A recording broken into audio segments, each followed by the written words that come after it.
First of all, thank you very much for giving me the opportunity to share my sort of faith, how we celebrate within Hinduism.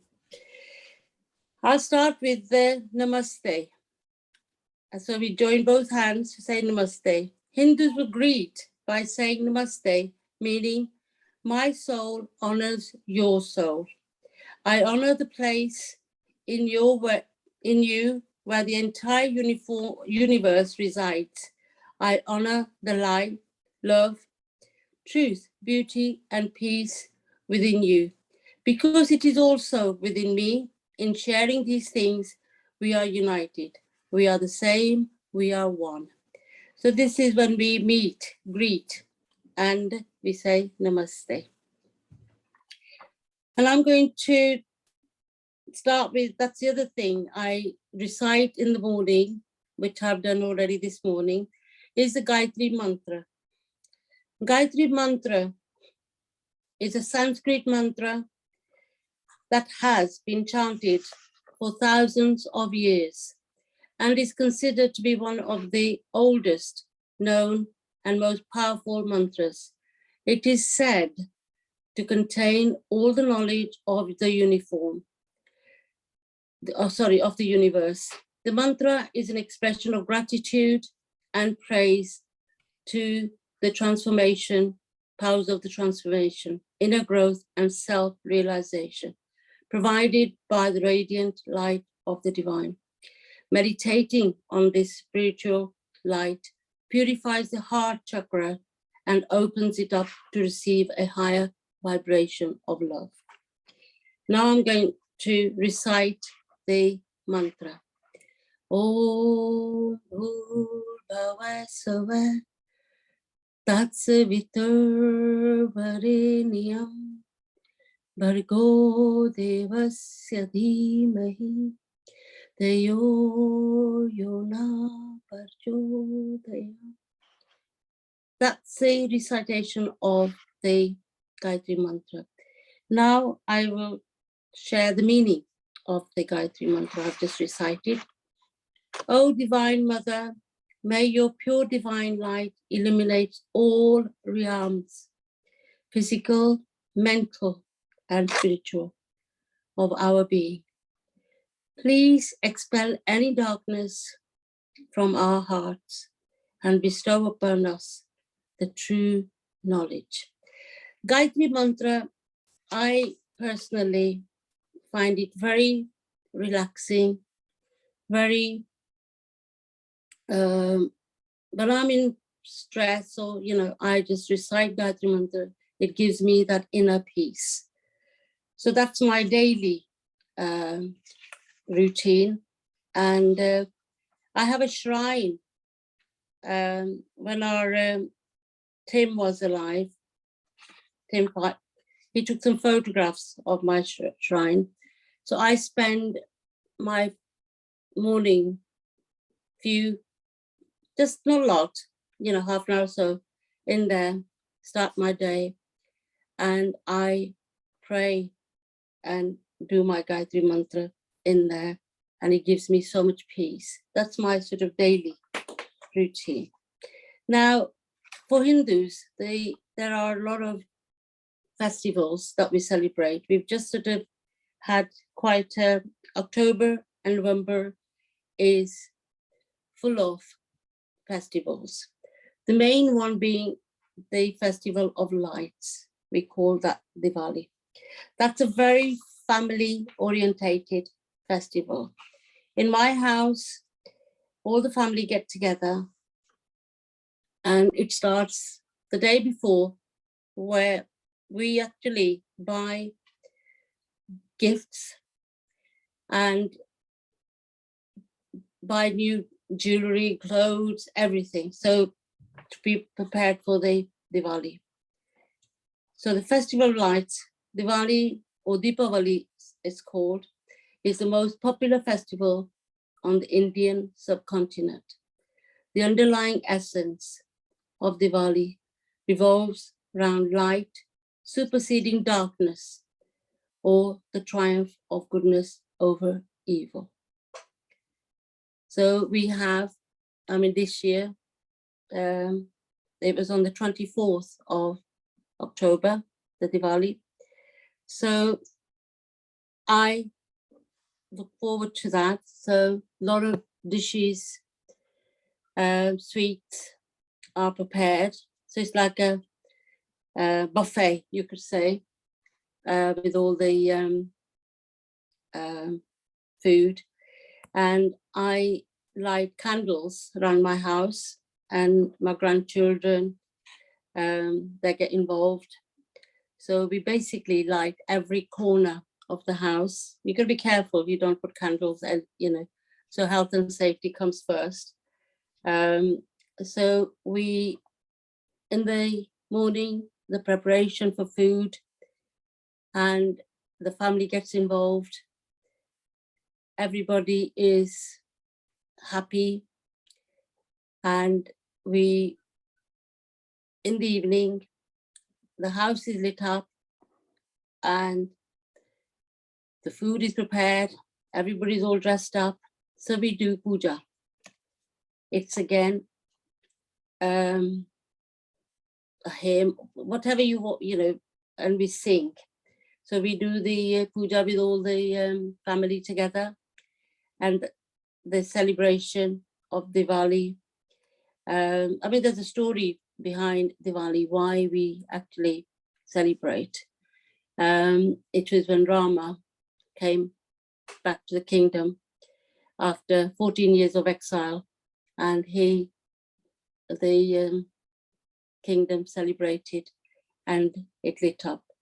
So that's, there's stories, there's background to the, so Diwali, so we celebrate as a family, and it's all happy. So that is, can you all hear me?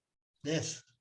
Okay, it's all right, everything's so quiet, and I'm sort of thinking, okay. The other one is Holi. We, in India, when I was growing up, we looked forward to celebrating Holi.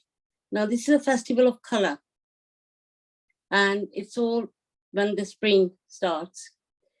And it's actually marked, the Holi is marked by burning of the effigy of Holika.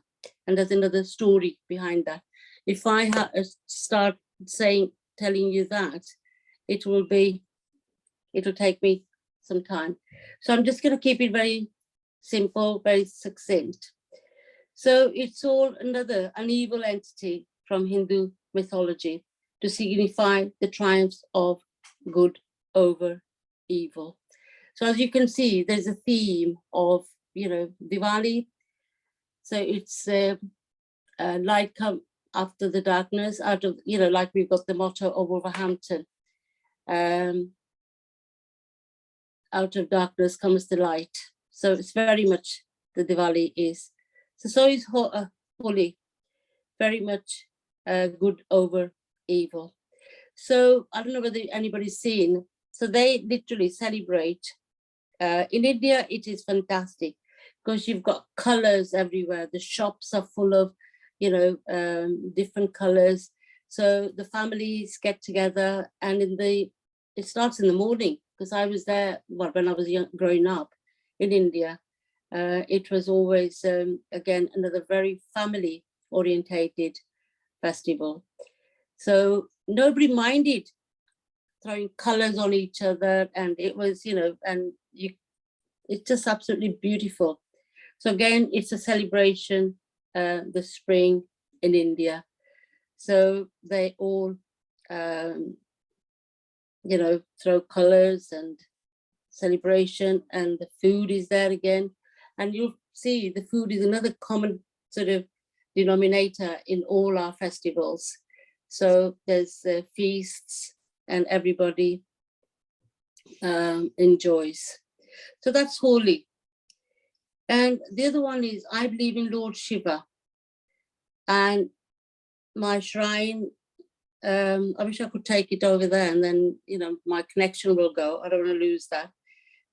So I've got Lord Shiva's photographs idol. I don't know whether Eric's probably seen that, but Shiva is the foremost deity in the Hindu pantheon and regarded as the destroyer. Mahashivratri, or the Great Night of Shiva, commemorates the supremacy of Shiva. So people refrain from sleeping and instead pray to the Lord Shiva. Now that goes on again, Mahashivratri, and I used to fast on Mahashivratri, but because I'm diabetic, so I can't fast. But that is again a very important. So we basically fast, and then in the evening you break the fast. And you probably, I don't know whether anybody's seen Lord Shiva sitting in a very yogic position.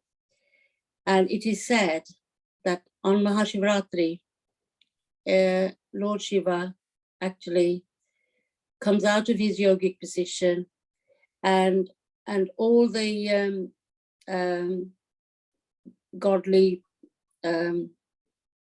treasures or whatever, if you believe in those, and they're sort of literally scattered. So you are blessed with the Lord Shiva's blessings. So that is Mahashivratri. We went to Bali years ago, and it was on the day of the Mahashivratri, and have never seen. Bali was full of how they celebrated Mahashivratri, and they have a big statue of Lord Shiva, and it was just fantastic. And for us being there on the day, it was yeah. So that is the other festival that I celebrate. The other one in Hindu faith, we have Krishna Janmashtami, Lord Krishna, has a prominent place in Hindu folklore. So Lord Krishna, we celebrate the festival, the birth of Krishna. And again, a lot of merriment, dancing and singing. You probably see some of the Hare Krishna, Hare Rama people going around. We used to see them a lot, but now, and they literally go down streets and doing chanting and dancing. So that's another main festival that we celebrate as Hindus. Ganesh Chaturthi.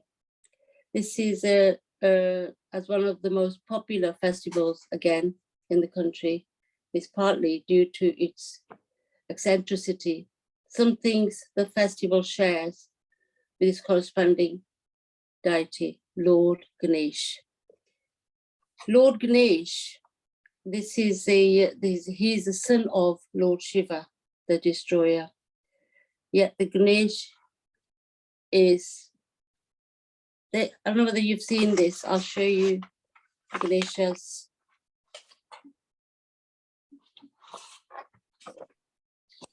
Can people see that?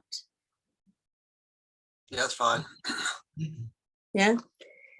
And during this time, they pray for so many days, and then the Ganesha is actually, to conclude, submerged in water. In India, it is submerged in river Ganges. So that's another festival as Hindus we celebrate. Navratri, that's 9 days of praying to Goddess. And I actually do that in my house. On the 9th day, I make food and then I distribute the food around. So this is all, we do Durga Puja, and there's a Dasera. Dasera is when Rama came back, and it was again good over evil. Lord Ram, the Ravan is burnt. So that is the Sarah. There's many more festivals as a family we celebrate in my house. The kids, everybody gets involved, and all our festivals are very family oriented, as I said before. And it's sometimes it's really beautiful because kids are getting involved, grandparents, parents. I mean, that's the sort of upbringing I had as an extended family. So faith plays a very big role in my family. I mean, we are not very rigid because Hinduism is a way of life. And it is just, very basic principles. And I think they go across all faiths, is to be kind, not to hurt anybody. And if you can do good and, not to take grudges, the basic principles, that's how my kids have been brought up. So they do in their own ways. But it doesn't sort of go around saying, I'm a Hindu, but we celebrate humanity, and we are trying to get our everybody together. So I think I've sort of, in a nutshell, shared with you the festivals and how we celebrate our faith in my family. So we're going to have 1 minute quiet reflection.